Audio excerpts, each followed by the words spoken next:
Estamos iniciando aqui mais uma edição do nosso Linha Aberta e eu quero começar aqui no programa de hoje com uma entrevista. Vou conversar aqui com a Irma Ugarelli Manfrenotti. O sobrenome é comprido aqui. A Irma Ugarelli Manfrenotti, que é coordenadora do Anglo São Roque, e a educação está vivendo um momento diferente. Como o mundo está vivendo um momento diferente, e a Irma vai falar para a gente como é que está sendo todo esse processo. Irma, muito obrigado pela sua participação. Boa tarde, tudo bem, Irma? Boa tarde, Wander. Como está? Eu que agradeço a possibilidade de falarmos sobre esse tema tão importante, a educação em nosso país. Olha, é muito importante a gente falar porque, de repente, né, Irma, a gente teve uma mudança muito grande.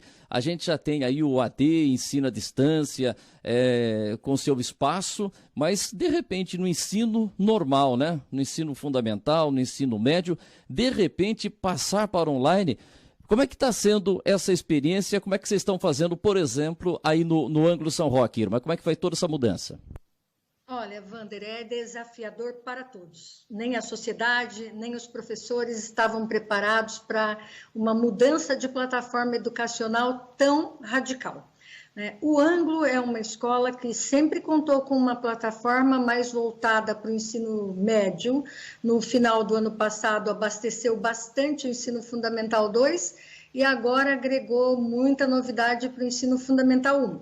Então, nós temos contado com esse apoio tecnológico, com um grupo grande de educação, acredito que um dos maiores do mundo. É uma empresa de valor expressivo, dona da Editora Abril, Scipione, a Anhanguera Universidade, enfim, é um grupo muito grande e, por esse motivo, tem um suporte tecnológico maior para oferecer, o que ajuda bastante aqui.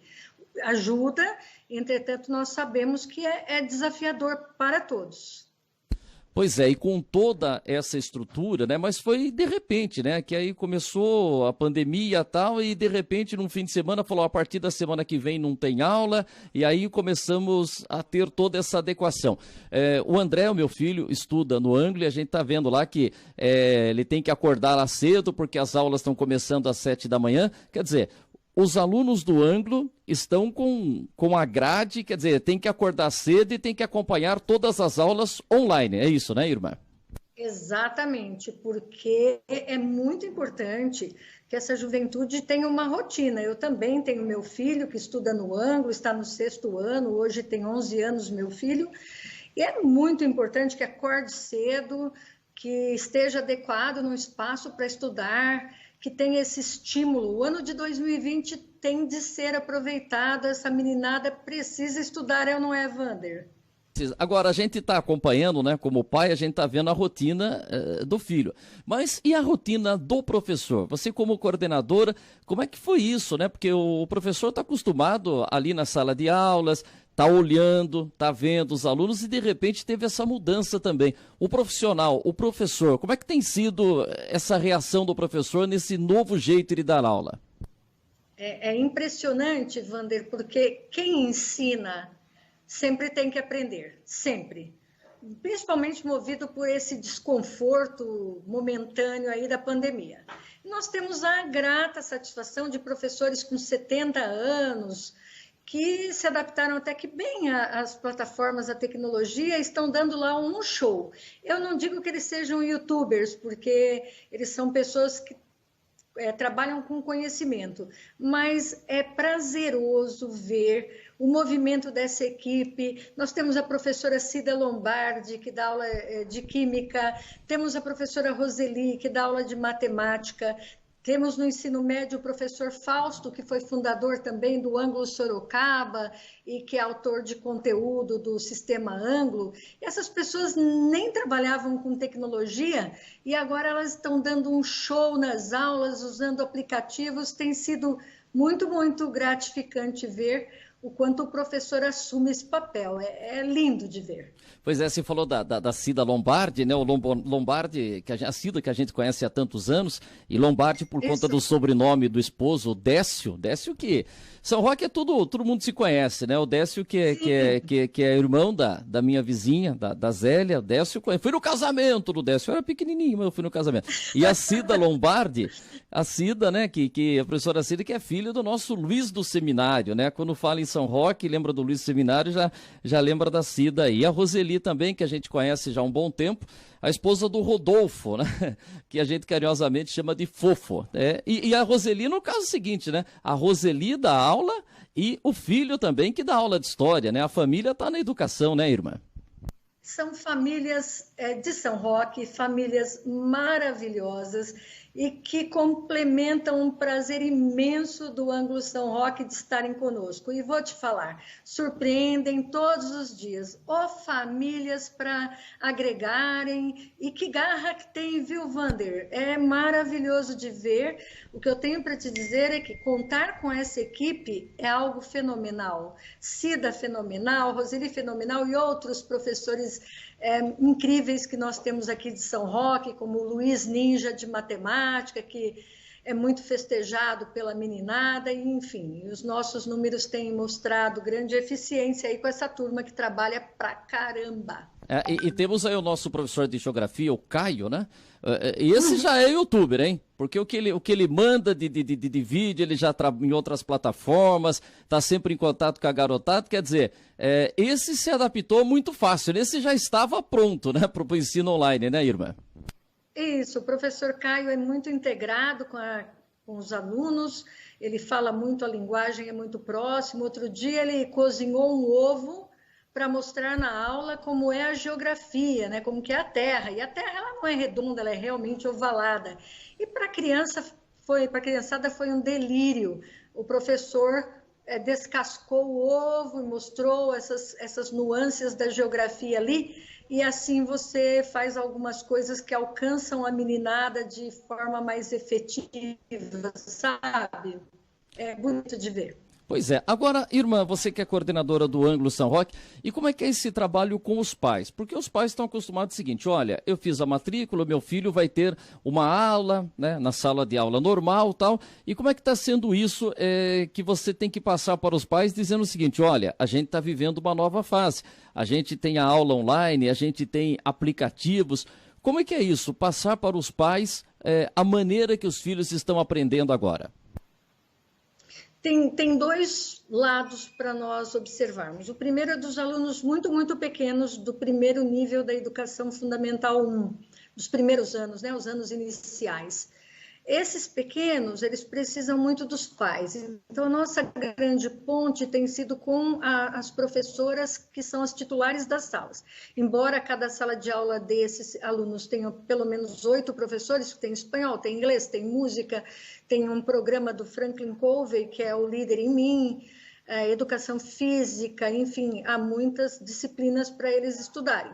Mas a professora líder faz a comunicação com as famílias e organiza esse visual para os pais. Agora, os maiores, eles têm mais autonomia, sabe, Vander? Aí eles entram lá, e igual o seu filho, que é um youtuber também, gosta de participar desses momentos eletrônicos. Esses são menos traumáticos para os pais, porque, ao contrário, às vezes eu chamo os pais para alguma reunião e são os filhos que destravam o microfone. É bonito de ver, sabe? Tem que ter toda essa integração. Agora, irmã, com a sua experiência como educadora, muita gente está falando o seguinte, esse é um ano perdido para a economia, é um ano perdido para uma série de atividades. Para os alunos, né? Esse vai ser um ano perdido ou com o auxílio da tecnologia a gente tem como ter um ano em que essas crianças não percam com relação à educação? Vander, o prejuízo existe porque a escola ela não veicula só conteúdo, a escola veicula socialização. Então, eu que fico ali na escola das 7h15 da manhã até as 17h30, eu vejo a alegria com que essas crianças convivem. O conviver é alguma coisa insubstituível. O prejuízo cognitivo eu não vejo, porque a tecnologia ela comporta bem, ela compõe, os professores estão vendo e revendo os conteúdos. E também o sistema de uma escola, se ele não for dessa forma como eu vou dizer agora, então, por exemplo, uma criança do primeiro aninho do Fundamental 1, ela vê em matemática, ela coloca o dedinho em uma linha que diz assim, olha, entre o número 5 e o número 15, copie esses números. Então, ela já começa a trabalhar, por exemplo, em matemática, situações de grandeza, desde o primeiro ano do Fundamental 1. Depois, isso vai ser retomado e aprofundado em toda a série, de acordo com a possibilidade da criança e a necessidade. Então, o sistema Anglo, ele funciona assim. Por esse motivo, além de a tecnologia compor o conteúdo, ainda existe o vínculo com os professores nas aulas online e existe também a possibilidade de eles aprofundarem e revisarem no retorno presencial em outras séries. Eu vejo que os alunos de séries finais, eles terão de se esforçar mais, especialmente terceiro ano do ensino médio, que vai se preparar aí para a jornada do vestibular. Mas, para nossa sorte, o Unicamp, por exemplo, divulgou semana passada uma adaptação na prova, o Enem divulgou um adiamento dessas provas, e assim nós também percebemos que existe um movimento no mundo que vai ajudar os nossos alunos a se adaptarem, a não ficarem prejudicados. Então, assim, não é só a escola que vai garantir tudo isso, mas é esse movimento integrado de universidades e de Enem, para que os meninos tenham condição de igualdade e competição. Pois é, e quem está nesse último ano aí que tem... Eu me sinto bastante tranquila. Pode completar, pode completar. Eu me sinto tranquila e eu sou muito adepta do pensamento do professor Leandro Carnal, que ele diz assim, 2020 não pode passar em branco, nós precisaremos de profissionais formados e que vão ser derivados dessa data aqui lá para frente. Nós precisamos de médicos, de enfermeiros, de engenheiros, de dentistas, de toda a ordem de profissional. Não podemos considerar um ano perdido de forma alguma. É papel nosso, dos educadores e das famílias em conjunto, porque ninguém faz nada sozinho, continuar nesse caminho para termos nossos filhos formados, especialmente no Brasil, que é um país em desenvolvimento e tem essa necessidade de uma mão de obra de qualidade. E como diz o Leandro Carnal, eu prefiro uma escola 7 do que uma escola 0. Okay. Agora, Irma, falando desse pessoal que está aí se preparando para vestibular, tem o Enem que foi adiado, como é que vai ser esse pessoal que vai ter que prestar vestibular? Você já falou alguma novidade aí da Unicamp? Como é que você está imaginando? Que recado você passa para os pais desses alunos que estão no momento decisivo, que é o momento do vestibular? Sabe, Wander, eu acho que o nosso papel também é plantar esperança, não é?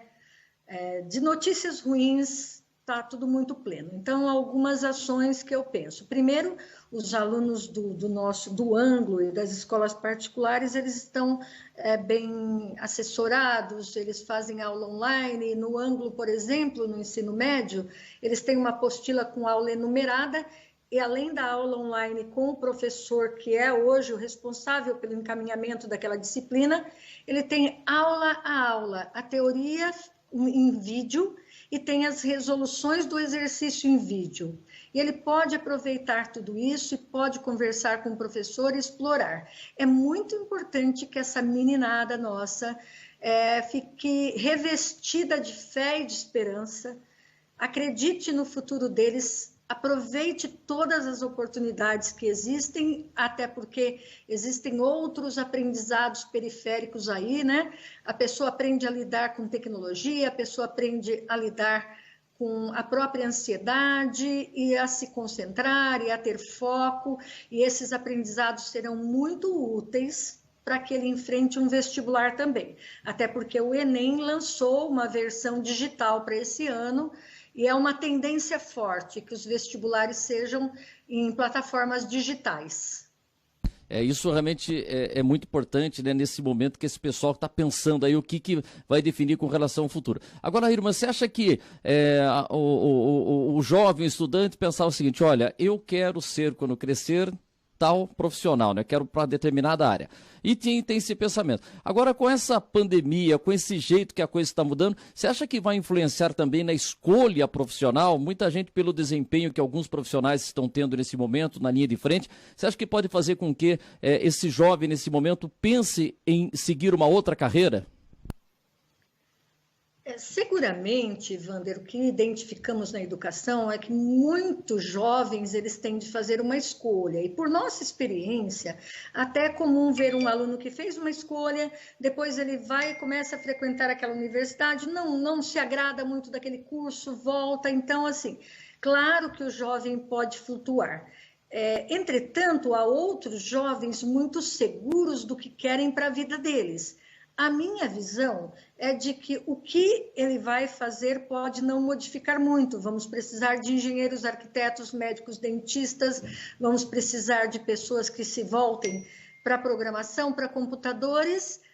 Não é exatamente o que, mas o como esse jovem vai trabalhar pode sofrer uma séria modificação daqui para frente. O mundo não será mais o mesmo depois dessa pandemia, porque houve uma rede de aprendizado, tem acontecido, e isso nos remete não para um novo caminho, mas para um novo modo de caminhar. E eu acho que isso é bom, porque nós vamos precisar aproveitar mais o tempo.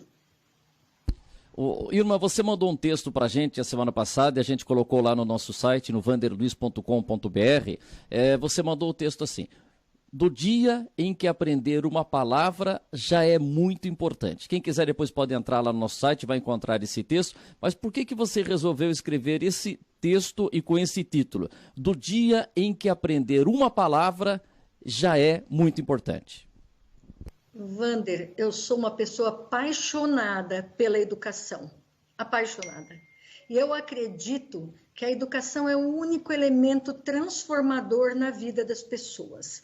E por pesquisas internacionais, tem uma plataforma que chama Human Research, ela diz o seguinte: se você quiser ser um profissional muito assim, de pouca qualificação, você tem de dominar 5.000 palavras. E se você quiser ser um executivo, você precisa dominar 50.000 palavras.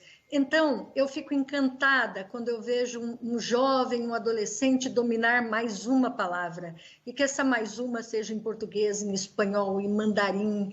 E que isso, com certeza, né, pelo brilhantismo da palavra, você tenha profissionais muito aptos a transmitirem conhecimento. Porque não basta saber fazer, tem de saber comunicar o que faz. E aí depende-se muito da abrangência da palavra. Você falou desse número. Existe um estudo? Como é que a gente pode saber quantas palavras eu conheço? Como é que a gente... É muito interessante isso da pesquisa, a ciência é uma coisa assim, impressionante, né? Como é que a gente chega... Olha, a pessoa conhece 5.000 palavras, 10.000 palavras. Como é que a gente chega nesse percentual? Olha, existem pesquisas internacionais, eu prometo a você que vou escrever um outro texto e publicar esses gráficos, esses resultados de pesquisa, mas você identifica claramente que quando um jovem adolescente, uma criança que começou a trilhar o conhecimento, ela vai precisar de algumas palavras em inglês, ainda que seja para aquele joguinho eletrônico que ela faz. Então, ela vai ter de dominar algumas palavras ali. E no universo da interpretação e do entendimento, quantas confusões nós já vimos, porque a pessoa não sabe o significado daquela palavra e, às vezes, tem vergonha de perguntar e toma atitudes equivocadas. Então, o poder de comunicação de uma pessoa, quer seja para entrevista de emprego no futuro, ou para a continuidade dos estudos, quando ela vai ter de publicar documentos acadêmicos, ela precisa dominar um vocabulário que, inclusive, você pode observar, faz parte até das palavras-chave, que hoje na internet nós chamamos de AdWords, né, são as metanames que vão dizendo, por exemplo, para você gerar uma busca, em quantas palavras importantes aquele documento está ligado. A própria inteligência artificial, o algoritmo, busca pelo número de palavras. Isso é muito importante, né? Porque hoje o pessoal acompanha aí o Big Brother, Mas tem muita gente que não sabe que o Big Brother, o Grande Irmão, vem exatamente de um livro, né? 1984, que foi escrito em 48, aí o autor do livro, George Orwell, ele inverteu o final, falou assim, olha, isso que eu estou escrevendo em 48, eu acho que em 84 a gente vai estar nesse sentido aí, que era o Big Brother vigiando tudo. Então o Big Brother vem desse livro, 1984, mas para quem leu o livro, eu já li, mas já esqueci algumas coisas, tal, para o reler, mas disso da dominação, da pessoa ter a sua vida vigiada e de ter a manipulação, o livro fala na redução do vocabulário. Uma forma de dominar as pessoas, de dominar a população, de fazer com que ela pense menos, é reduzir o número de palavras ou vocabulário. Quer dizer, uma palavra passa a representar mais coisas. Essa é uma maneira de dominar o povo, é reduzir o vocabulário, né, irmã? E isso é triste, muito triste, porque a educação, ela cumpre esse papel e até do ponto de vista neurológico, quanto mais palavras, mais compreensões a pessoa adquire, mais ela fortalece os neurotransmissores e até se previne, por exemplo, do Alzheimer. Então, aprender idiomas é muito importante para o desenvolvimento mental e para o fortalecimento dos neurotransmissores. Uma pessoa que lê, ela é livre, Wander. Uma pessoa que não lê, ela é servo da opinião dos outros, sabe? Porque ela não tem opinião própria, ela vai ter de se calar porque não tem informação. E não ter informação, não ter nem as palavras para se expressar. Você vê, eu vou entrar num detalhe importante aqui, que é a redação, texto, que a irmã domina muito, mas eu só queria que ainda em cima desse texto que ela mandou para a gente aqui, você separou nesse texto o exemplo da professora Cleone Cândida de Araújo Medeiros, de 55 anos, o Guilherme vai colocar a foto dela aqui, e essa professora colocou uma mesinha na porta da casa dela, para entregar as tarefas impressas e tirar dúvidas de alunos que têm acesso limitado à internet. Isso foi em Campos Verdes, lá na região norte de Goiás. Quando você fala isso do ensinamento, da educação, do professor, aquele que ensina tem que estar sempre aprendendo, esse é um grande exemplo que a gente recebe aí dessa professora, né, irmã?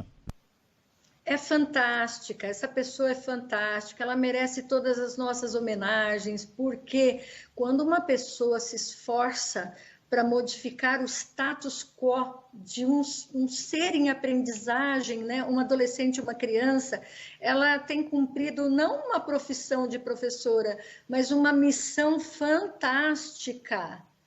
Uma missão incrível, transformadora. Ontem mesmo eu vi uma entrevista com um professor do Ceará, um professor brasileiro, que hoje é diretor na Coreia do Sul de escolas incríveis e que fala 5 idiomas. Essa pessoa que saiu do Ceará deve ter passado pela mão de bons professores.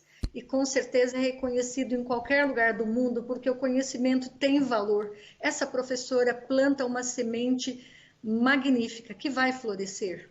O nosso Jair Oliveira Prado, que mora em Indaiatuba, morou muito tempo aqui em São Roque, agora está em Indaiatuba, ele faz uma pergunta aqui para provocar você. E para ser político, Irma, quantas palavras tem que dominar? Ele acha que são poucas palavras. Político tem que ter muita... Não. Para ser político, não é só uma questão de palavra, porque não é só o que eu falo, mas é como eu falo e a quem eu quero atingir.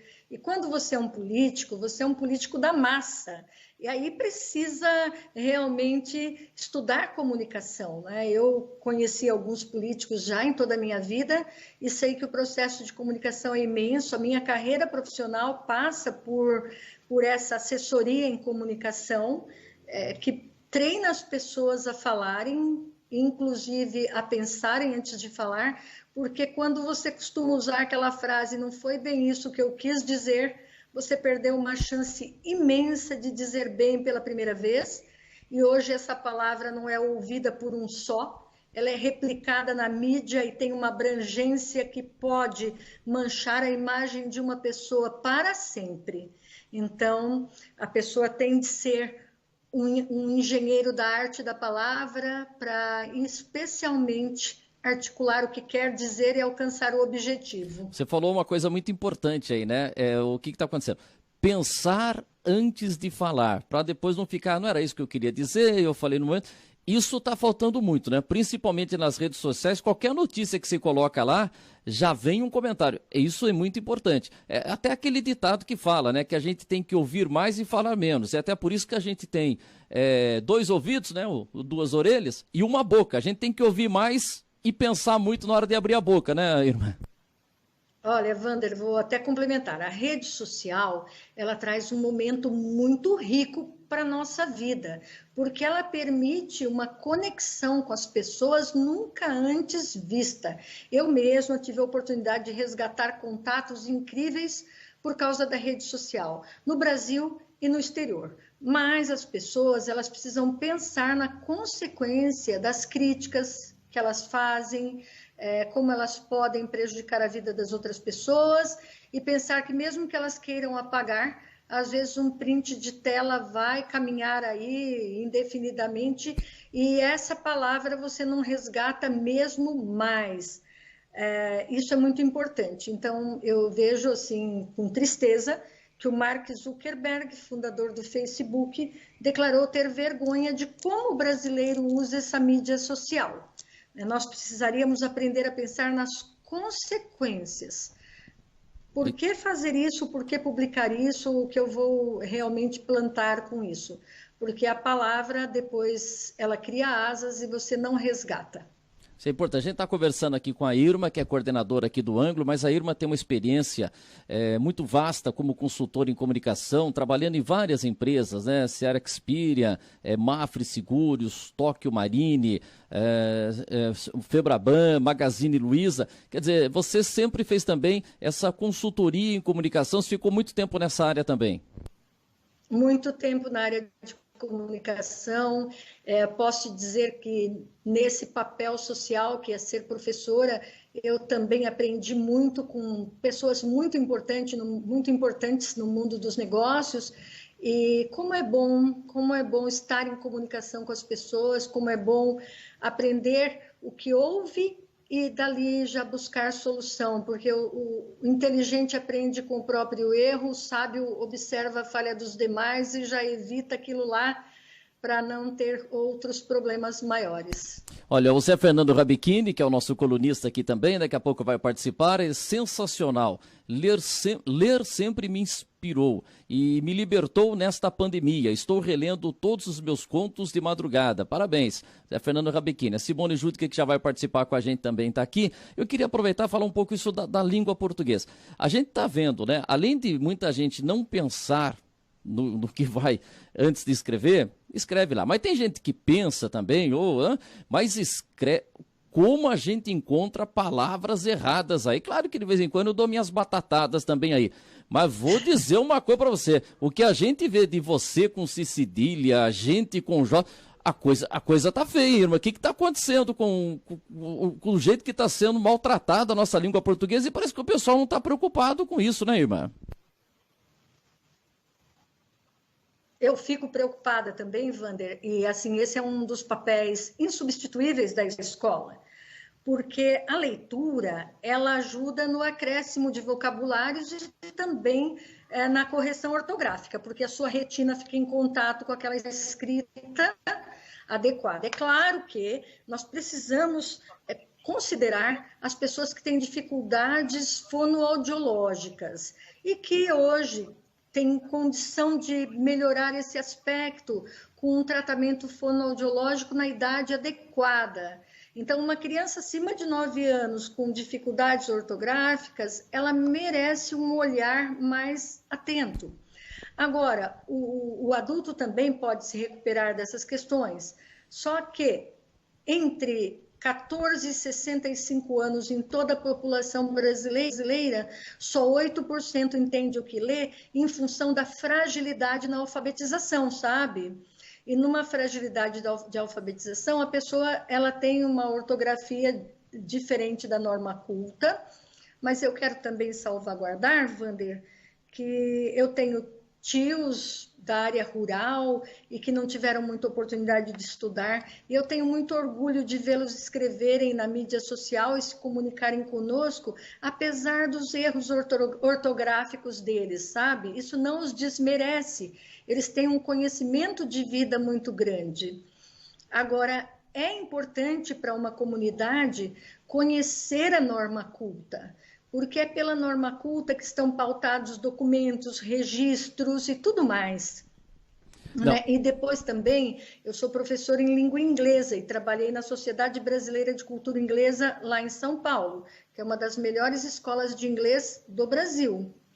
E muitas vezes eu precisava ensinar o português para que a pessoa tivesse a estrutura gramatical e adquirisse o inglês, porque mesmo para você que é jornalista, o Kipling, quem faz o que para quem, onde, quando, como e porquê, que é a ordem direta da oração e do pensamento, é utilizado em qualquer idioma do país para organizar essa comunicação escrita, sabe?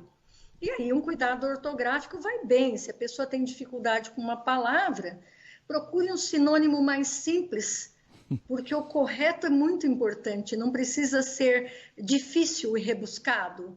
Se correto e simples é maravilhoso.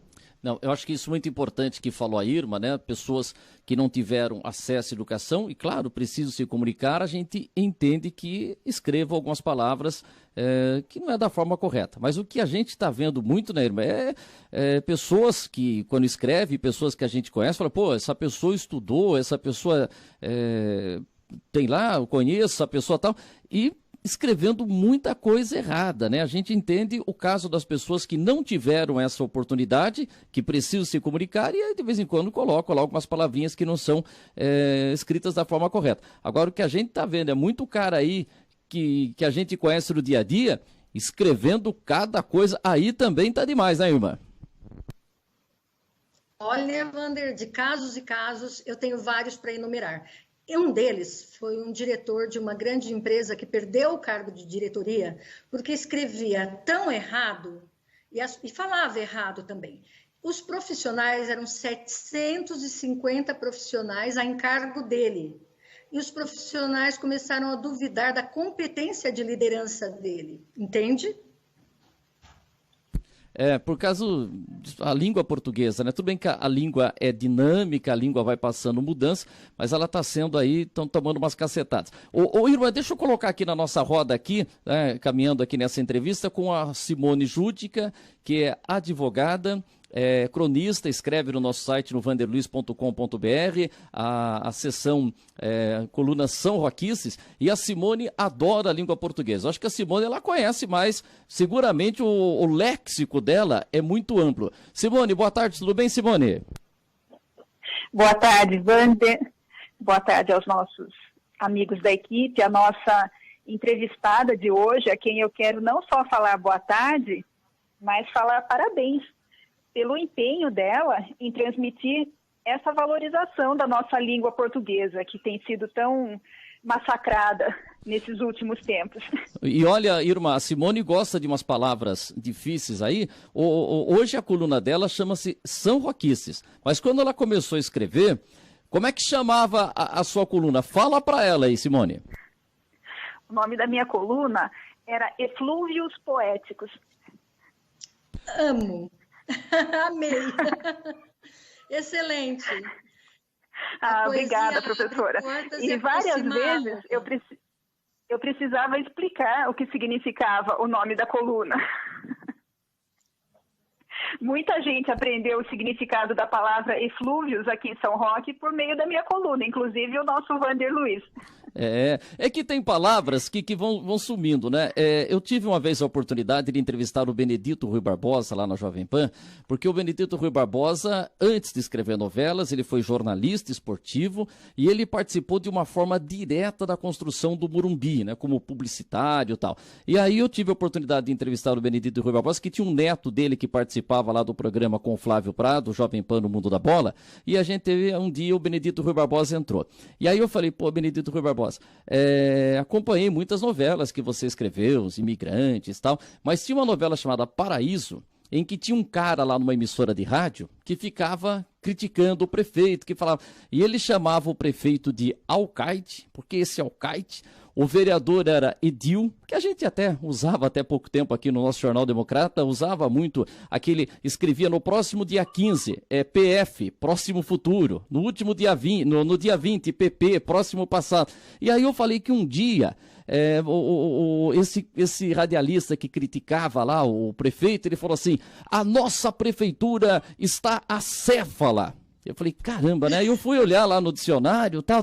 E aí eu falei pro Benedito Rui Barbosa, e ele falou em cima disso que você colocou da crônica. Olha, se alguém assistindo novela aprendeu mais uma palavra, ele já se dava por satisfeito. E eu tive essa experiência com o Benedito Rui Barbosa, irmã. Isso é maravilhoso. Uma palavra, ela pode ser uma ponte. Eu digo que a palavra... ela não foi feita para ferir ninguém, ela sempre é essa ponte em que o amor vai e vem. Eu gosto muito dessa expressão de uma poesia, e como é lindo quando uma pessoa, de repente, entende, faz um significado mental, porque ela entende o que aquilo quer dizer, e se apropria e depois utiliza. É maravilhoso. Agora, irmã, pessoas que têm um vocabulário mais amplo, elas estão tendo que dar uma... olha, vamos deixar um pouco mais popular o dicionário para as pessoas poderem compreendê-la, e teria que ser o contrário, né? As pessoas teriam que aprender umas palavras para entender. E o que a gente está vendo é que pessoas hoje têm que usar palavras mais simples para que elas sejam entendidas, né? E tinha que ser o contrário, né, irmã? É que num processo de comunicação, se você pensasse assim, uma pizza, 7% é a palavra que você escolhe. 38% é como você diz, e 55% é o meio, né? A expressão, o gesto. Então, assim, hoje nós vivemos em um mundo sincrético, ele requer todo tipo de junção para que esse ato comunicativo alcance as pessoas. E hoje as pessoas estão muito na iconografia, que é a linguagem não verbal.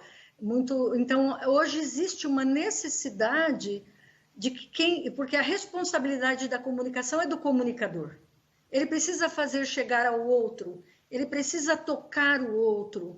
Então, ele precisa se valer desse empenho, né? Eu digo que a comunicação é um ato de solidariedade, é um empenho do emissor para alcançar o receptor.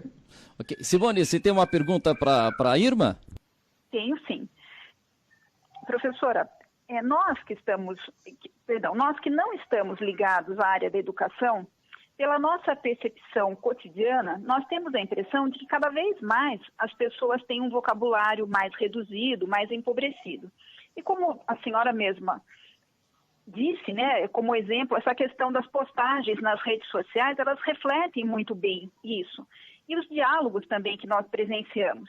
E até mesmo na área profissional, eu acabo me dividindo entre a advocacia e o jornalismo, também é comum se notar uma dificuldade no uso da língua portuguesa, muitas vezes até uma pobreza de vocabulário em meio a pessoas que têm a formação acadêmica. Será que também no cotidiano do ensino, a senhora que é coordenadora e outros, né, que convivem com a senhora nesse meio estudantil, vocês também observam que cada vez mais está existindo um desapego aos rigores da língua, as pessoas estão se desinteressando pelo vocabulário, e será que tudo isso não é um comodismo? Porque muitas vezes eu ouço as pessoas dizerem, o que importa é que eu seja entendido. Então, isso não cria uma tolerância aí com o desprestígio à língua? Veja, o que eu vejo ocorrer é que, pelo fato de nós sermos um país em desenvolvimento, em que muitas famílias valorizam a nota que o filho obteve e não propriamente o que ele aprendeu e como ele vai usar aquilo para a vida dele, existe um desprestígio do aprendizado de forma geral. Então, a nossa sociedade, ela precisa evoluir para entender que a nota pode ser até resultado, digamos assim, de uma cola ou de um momento decorado, mas de um aprendizado efetivo talvez não seja. Por outro lado, conforme afunila a educação e chega ali no ensino médio, esse aluno já sabe que ele vai ser medido, inclusive, por um número de palavras muito bem concatenadas, muito coesas, muito coerentes em uma redação. Então, tudo vai de um grau de maturidade que aquele aluno vai adquirir ao longo da formação e dos propósitos que ele tem acerca da continuidade do estudo dele. Eu vejo que as pessoas, quando elas passam por esse processo e assumem palavras e vocabulários e aprendizados, até o ser humano se transforma, até a aparência se transforma. E nós temos a grata satisfação de vermos alunos encaminharem muito bem nas redações, com palavras adequadas, grafadas corretamente, com pensamentos argumentados, fundamentados, mas tudo depende do quanto a pessoa quer se objetivar nesse objetivo da educação. É impressionante quanto sim as pessoas valorizam, quanto sim o estudo veicula entre essa linguagem informal e a linguagem formal e o quanto isso é passado para os alunos em todos os canais de comunicação que o mundo requer hoje. Mas tem sido, assim, uma experiência muito importante. Eu já trabalho com a educação há 30 anos e sei que as pessoas, quando descuidam também dessa acuidade ortográfica ou na própria prosódia, né, na fala, elas podem ter a imagem delas manchada e desacreditada, especialmente com esse grande fluxo de informações em toda a rede social. Agora, antes de passar para a pergunta da Simone, eu queria fazer uma última colocação. Irmã, como é que está a redação? Porque quando chega lá no vestibular, tudo bem, tem matemática, tem física, tem química. Redação. Qual que é a importância da redação num vestibular? A redação significa aí 50% da avaliação do candidato. Para você ter uma noção, Wander, é assim. Se um candidato empata em número para aquela vaga, a dúvida vai ser eliminada no valor da redação. Então, quem obtém um resultado melhor na redação, leva a vaga, embora a pontuação esteja empatada. Na Unicamp, por exemplo, a redação tem mais do que... Português, né, língua portuguesa, tem mais do que 50% do valor, porque além da redação, tem literatura, tem gramática, interpretação de texto. Então, assim, a redação é fundamental. É ali que você observa o quanto esse aluno aprendeu de todas as disciplinas e é capaz de trazer um repertório para sustentar a argumentação dele. Por exemplo, no caso da Unesp, que foi sobre armar ou desarmar a população, acho que no ano de 2019. Não importa se o aluno é favorável ou contrário, isso não pesa nada na escrita dele. Agora, pesa se a argumentação dele é consistente para a defesa do ponto de vista, entende? É isso aí, conhecer as palavras ali. Simone, se tem mais alguma pergunta para a Irma, eu posso dar um abraço aqui na Irma? Então, eu ia falar justamente sobre a questão da redação. Pode falar. Que a redação continua sendo o grande monstro, ainda que assombra os alunos, porque é natural essa dificuldade de escrever, e hoje as pessoas escrevem muito aí pelos meios da tecnologia. E com os meios da tecnologia, existem os corretores automáticos, que acabam sendo muletas. Então, como que o estudante ele se comporta naquele momento em que ele não tem essas muletas ali dos corretores automáticos e tem que escrever com aquilo que ele tem dentro de si? E aí, mas quando não tem ali quando não tem o Google do lado? Quando não tem o Google do lado, ele tem que ter repertório. E esse repertório, ele precisa necessariamente ser construído durante os 14 anos da educação formal. E esse repertório ele é constituído em todas as disciplinas, porque quanto mais esse aluno conseguir entrelaçar os argumentos com suporte de física, química, biologia, história, filosofia, sociologia, melhor argumentado ele está, mais resultado ele traz. Então, esse é um papel da escola, de mostrar para ele o quanto a educação está em rede, ela não é mais tão cartesiana como foi um tempo atrás. Hoje não basta só saber, tem de colocar esse conhecimento interrelacionado. E esse despertar para a redação, ele é feito desde sempre. né? Então, ele vai aprender todas as tipologias textuais. Quando você pega, por exemplo, o Enem, é só a dissertação, é argumentativo. Quando você vê FUVEST, também são provas com alguns critérios diferentes, é a dissertação ortodoxa, que vem desde lá da antiga Grécia, com a diferença da intervenção que o Enem exige, da não intervenção que a FUVEST deixa estar, é só uma síntese, né? Tese, antítese, síntese na USP, na FUVEST. E na Unicamp, em que eles valorizam todo tipo de texto veiculado socialmente. Então, o aluno precisa saber trazer o conhecimento e veicular nesse tipo de texto. E isso é conhecimento técnico, e isso se constrói durante toda a vida escolar, associado a um bom vocabulário. Então, vamos dizer que no Enem a prova vale 1.000 pontos, 200 pontos são da norma culta. Ok, você vê que é um número bem elevado aí. Irma, eu quero agradecer demais sua presença, Irma Ugarelli Manfrenotti, que está participando com a gente aqui. Ela é coordenadora do Ângulo aqui em São Roque. Ela escreveu um texto que a gente publicou no nosso site, do dia em que aprender uma palavra já é muito importante. E eu gostaria que você mandasse outros textos para a gente, e você colocou nesse texto aqui uma frase aqui, um pensamento do Guimarães Rosa.